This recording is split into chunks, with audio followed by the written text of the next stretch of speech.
Mohon nasihatnya karena akhir-akhir ini ana malas beribadah. Baca fadilah ibadah yang anda mau lakukan. Saya sudah pernah ajarkan ini. Mau rajin sholat malam, baca hadis tentang sholat malam. Mau rajin sedekah, baca hadis tentang sedekah. Kita punya hak secara syar'i menanyakan saya dapat apa kalau saya kerjakan ibadah itu. Boleh, nggak apa-apa. Karena memang Allah yang menjanjikan itu, ya kan? Coba baca buku hadis, fadilah sholat duha, fadilah sholat sunnah, qabliyah, rawatib, fadilah sholat wajib, duhur, asar, maghrib, isya, fadilah bakti dengan orang tua, fadilah haji dan umrah, fadilah sadaqah, fadilah puasa Ramadan, fadilah. Apa itu fadilah? Janji positif Allah di ibadah yang akan kita lakukan. Kalau mau termotivasi, untuk apa kita mau ke satu tempat? Karena ada janji yang, ada satu menjanjikan yang kita dapatkan di sana kan. Untuk apa kita kerja satu perusahaan? Karena ada janji gajinya lah, prestasi dan seterusnya. Begitu, manusia memang kalau dijanjikan baru mau bergerak. Maka wajar kita baca janji Allah di ibadah itu kita akan termotivasi. Yang kedua, jauhi semua fasilitas maksiat. Karena semua yang membuat orang malas ibadah karena ada dosa. Selama antum masih terlibat di dosa sekecil apapun, maka akan mudah sekali tergelincir untuk malas ibadah. Tergelincir itu.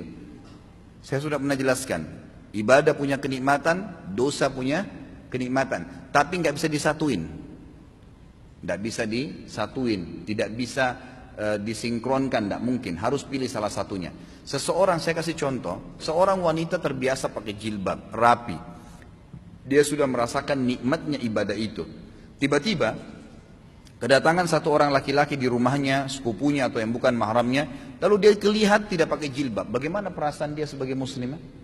Merasa berdosa, merasa bersalah. Kenapa tadi rambut saya dilihat ya? Kenapa?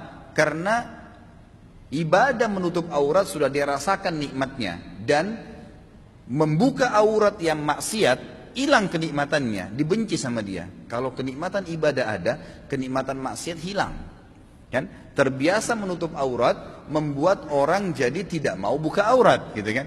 Terbiasa sholat berjamaah di masjid membuat orang merasa bersalah, atau terbiasa sholat aja deh.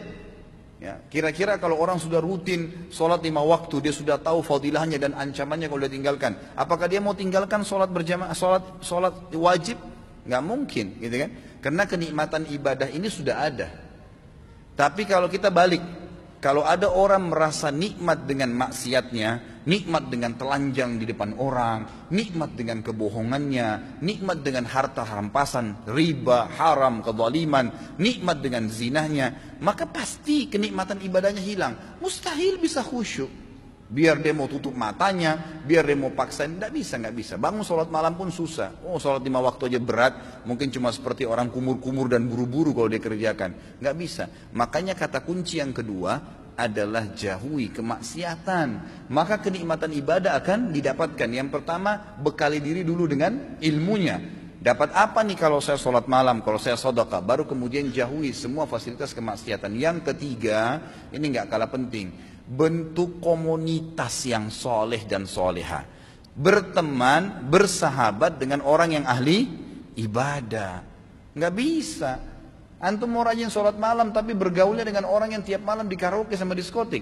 Nyambung nggak? Nggak bakal nyambung itu. Tapi kalau orang yang memang tidurnya habis isya langsung, atau dari majelis ilmu seperti ini terus bubar, Masya Allah, nanti malam ya saya miss call jam 3 kita tahajud ya, ingatin temannya, pasti. Atau ngomongannya tentang apa, kayak majelis ilmu seperti ini kita 2 jam, 3 jam duduk, apa yang kita bicarakan? Kalau Allah, kalau Rasul, kisah orang saleh, tulisi pendapat para ulama, ada kenikmatannya, gitu kan? Ada ibadah yang kita rasakan, ada sesuatu yang kita dapatkan di situ.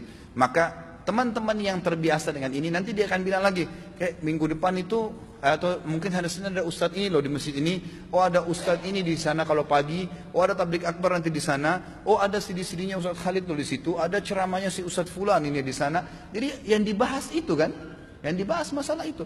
Jadi kita akan terus terbawa dengan pembicaraan yang positif. Makanya boleh mengenal siapapun, tapi bersahabat tidak boleh kecuali orang-orang yang soleh dan soleha. Memang begitu. Yang kalau kita buat salah diingatkan, kalau kita buat baik didukung, maka itu penting. Tinggalkan semua teman-teman yang bobrok itu. Boleh menasihati mereka, mendakwai mereka, mengingatkan, tapi bukan menjadi sahabat, bukan berbaur dengan mereka.